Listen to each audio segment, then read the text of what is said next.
Let's bring the discussion to our Randburg headquarters now. Questions have been raised about the real cost of activism in South Africa.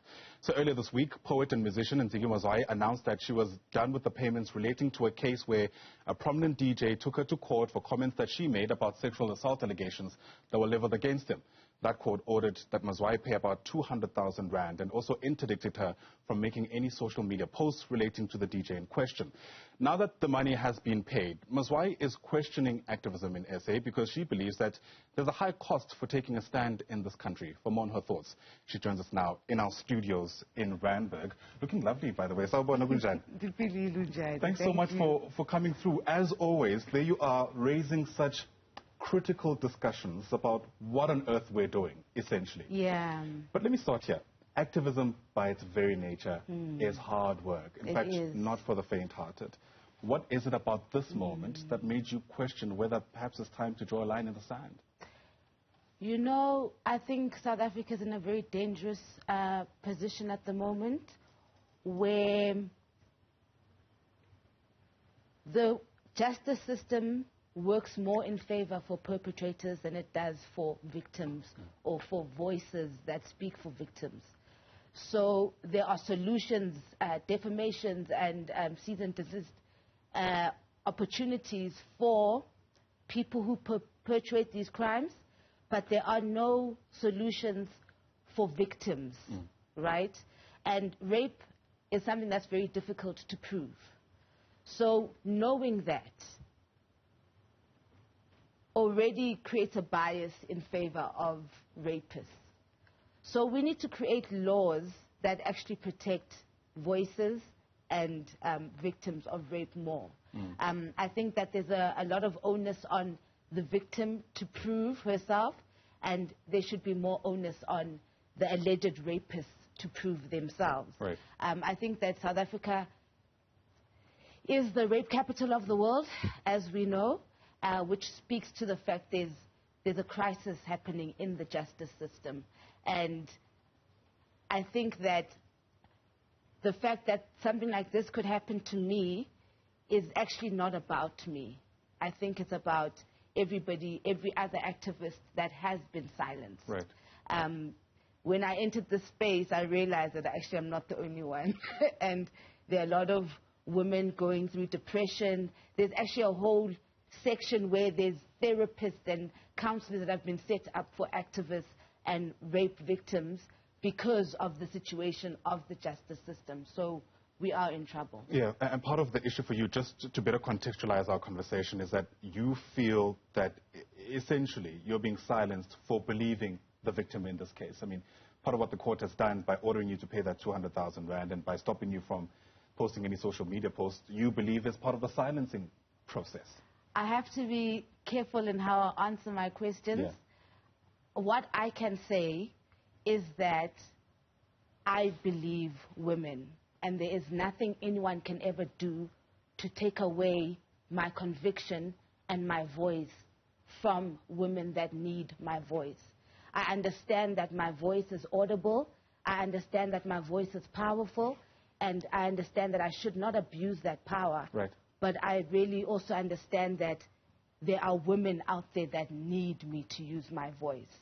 And it's not to say that the stuff is straightforward, right? Because it's anything but straightforward. I mean, what comes with, you know, the power that you have is great responsibility. And I'm sure you'll agree that there is something to be said about exercising caution around these issues. Yes. Because we've seen just how far-reaching the consequences are. Yes, absolutely, absolutely.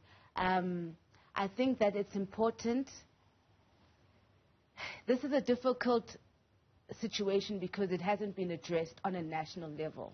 So there should be GBV or rape centers or legal structures that deal directly with this issue. Like you have the Hawks or the Scorpions dealing with corporate crimes. We have a crisis in this country. So silencing activists is just going to exacerbate the situation. It means that men or women who rape, if they rape, they've got an option to go to the justice system to silence the victim who's saying that you raped me. So Yeah. something's got to give, you know. We've got a situation that we actually have to deal with. Right. The burden of proof is often on the victim. And we know that's difficult, especially in a context where Absolutely. time has lapsed between when the alleged crime took place and when the person is finally bold enough to speak. So there's what the law says on the one hand, and there's also public perception and sentiment. I think as activists, there's a whole lot more, perhaps, that could be done in changing public sentiment and perception in a context where parliamentarians still need to work on the law. Speak to me about that. You know, I think that activists are the bottom level of the justice system, because we are the ones that push and create the conversations around which laws need to be adapted. So once you silence that level, it means the people on the ground, there's going to be a... So I'm walking in where the judge is far removed from the reality of the situation. And the judge is saying to me, no, you can't do this. And I'm saying, I'm on the ground. This is happening. We need to deal with this. And then, you know, so it's difficult. When you punish activists, you take away the voice that's actually going to create change on the ground. There's a Rhodes University student behind the, I don't know if you remember the RU reference list, Yes. where Rhodes University has put her through the same process, right, as me. And because people don't go through it and are not seeing it, and you only see it in the news, you don't understand the amount of emotional trauma you go through. And the silencing of the voice goes beyond just in community. There's a violation that happens psychologically to you. Because, let's say Yolanda from Rhodes, she genuinely believes that rape is wrong and the men must be held accountable. And she's being punished for genuinely believing that. There's a problem. It's not fact-based. So you can't be giving... Also, another issue I want to raise is that activists, it's not an industry where it's we get paid for this, you know? It's something you do it from the heart. So now to be slapped with a 200,000 bill where my work in society is not work I get paid for, is a form of violence in itself.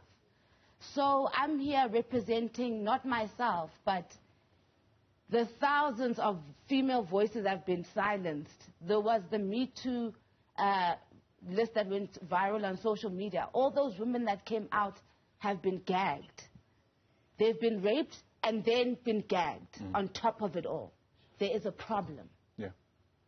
I'm wondering, as I sit here and listen to you, you know, activism is about giving of yourself a lot of the time. I wonder whether there are spaces where your vessel is filled. Because if all you're doing is giving, ironically, that doesn't help to the end of what you're trying to do. Yeah, it's exhausting. Exhausting. You're going to burn out. It's exhausting. That's the thing. I've reached the point where I'm like, oh, okay, Ntsiki, this is too expensive. Focus on your poetry and your beadwork and shut up like the other celebrities. This is just too expensive. And I can imagine a lot of women have gone through that. And the problem with us getting to that point is that more of our girls are going to continue to be raped. That's the problem with what the justice system is doing with activists right now. Yeah. And it's okay if the details don't come to you now, but, you know, you and I have spoken broadly about what needs to happen. I understand your caution around your wording, too, because of the legal stuff that's still taking place in the background. So if there was to be an opportunity about how we could fix this, where do we start? Yes. Thank you for this question. So every year around the 10 days of activism, or around Women's Month, or around all these corporates always come out and we support women. Oh, women, we are behind. We believe her, hashtag whatever, but they're not doing anything. Here we are activists with bills for R500,000 with nobody supporting us. That's what we need help with. So I would be so happy. This is also me coming out and saying, corporates, you're always saying that you believe the victim. You always want to stand with women. This is your opportunity for you to team up with activists so that we can speak. I need to know that I can speak. I need to know that there's a litigation risk fund for me. I need to know that part of the CSI of corporates involves protecting women like me who should be able to use their voices, obviously responsibly. Yeah. But we have a problem in South Africa. And if we silence voices like me, then we're going the wrong direction. Well, I hope part of what we've done now is begun that conversation. I hope so, heading too. in that direction. Thank you for your time. Thanks for coming in. Thank you so much. And for walking this journey with us. Ntsiki Mazwai, of course, a poet, a musician, hopefully not a former activist, given the important work that still lies ahead. Once again, Ntsiki, thanks for popping by.